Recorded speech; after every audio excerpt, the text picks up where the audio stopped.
आणि यानंतर एक मोठी बातमी आहे। राऊत निदान स्वतःचे अग्रलेख तरी आठवून बघा। भाजपनं राऊतांना आता चांगलं सुनावलंय।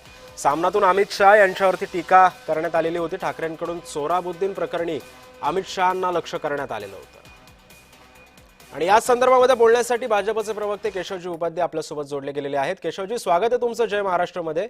नेमकं काय म्हणायचं आता या सगळ्या अर्थाला तुमच्या? मी अतिशय स्वच्छ भूमिका त्यात मांडलेली आहे की आज सोहराबुद्दीन प्रकरणावरून अमित शहावरती सामनामध्ये अग्रलेखात टीका करण्यात आली आहे। माझं इथलं म्हणणं असं आहे की खरं म्हणजे आपणच आपलं पूर्वीचं अग्रलेख थोडेसे आठवून बघायला पाहिजे होते। याच विषयावरती आपण काय लिहिलं होतं, पण काय झालंय की संजय राऊत सध्या हिंदुत्व सोडून राहुल गांधीचं मांडलेलं तो त्यांनी पत्करलंय आणि त्यामुळे एक प्रकारे नया मुला जसं जोरसे बांग देत असतो अशी म्हण आहे त्याच्या, तसं राहुल गांधी तसं संजय राऊतांचं सुरू आहे। त्याने अमित शहांवरती टीका केली तुरुंगात अटक केल्याबद्दलची, पण खरं म्हणजे जो स्वतः पत्राचाळीमध्ये अटकेत होते मराठी माणसांची घरं लुटल्याबद्दल त्यांनी दुसऱ्यावरती टीका करणं हा म्हणजे मोठा विनोद आहे। चोराच्या उलट्या बोंबा आहेत। त्यावेळेचा आठवून बघा, त्यावेळचा विषय आहे। कारण म्हणजे सोहराबुद्दीन प्रकरणामध्ये त्यावेळच्या काँग्रेस सरकारने अत्यंत कारस्थान करून अमित शहाना अटक केली होती आणि त्यानंतर सर्व सीबीआयच्या सर्व न्यायालयातनं अमित शहा निर्दोष सुटले होते। ही वस्तुस्थिती आहे। पण केशवजी, नेमका विसर नेमका कसला पडलाय राऊतांना?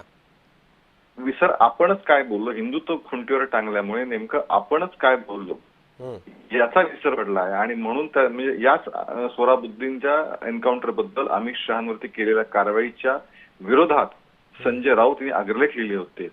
कशा पद्धतीने काँग्रेस अतिशय वाईट पद्धतीने हिंदुत्ववादी शक्तींना अमित शहाना त्रास देत आहे अशाचे अग्रलेख त्यावेळी त्यांनी लिहिले होते। आज नेमकं त्याच्या उलटी भूमिका ते मांडतायत।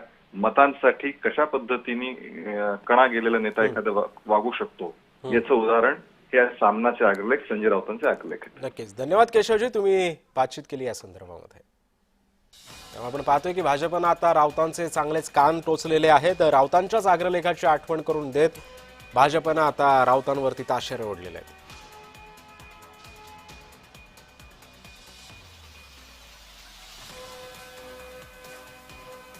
आपण पाहतोय की कशा पद्धतीने आता सध्या भाजपकडून आता राऊतांना स्वतःच्या जुन्या अग्रलेखांची आठवण करून दिलेली आहे।